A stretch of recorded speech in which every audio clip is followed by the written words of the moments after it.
जो मेरी मम्मी ने मुझे बताई थी।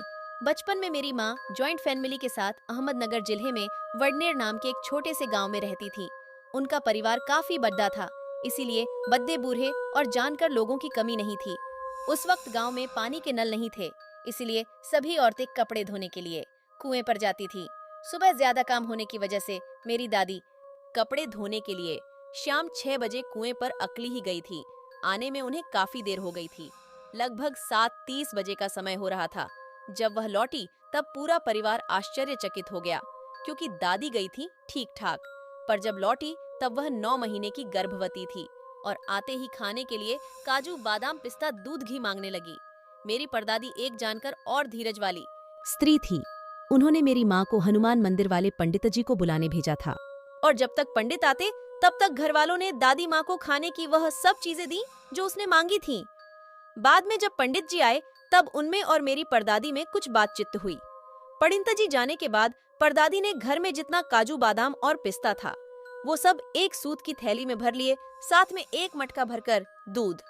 ये सब चीजें लेकर ठीक रात के 12 बजे कूने के पास वाले पेड़ के नीचे रखकर घर आ गई।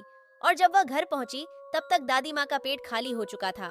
बाद में सुबह मेरी माँ ने बड्ढों की बातें सुनी थी कि कुछ महीनों पहले पास के गांव की एक गर्भवती महिला ने किसी पारिवारिक तनाव में आकर कुएं में कूदकर आत्महत्या कर ली थी। उसी की गर्भवती महिला की रूह वहां भटक रही थी और शायद उसकी कुछ अच्छा खाने की इच्छा अधूरी रह गई होगी, जो उसने दादी के जरिए पूरी कर ली।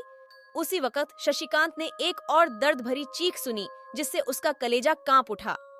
वह चीख थी मैनेजर विश्वास की। शशिकांत ने सरपट दौड़ लगाई और फैक्ट्री में जाके दिखा। तब डरा हुआ विश्वास बाथरूम के एक कोने में बैठ के रो रहा था और बार बार एक ही लाइन बोल रहा था, वह वापस आ गई, वह वापस आ गई। अब वह किसी को नहीं छोड़ेगी, सब मरेंगे, सब मरेंगे। वह मानसिक संतुलन खो बैठा था। तब तक एम्बुलेंस और पुलिस आ चुकी थी।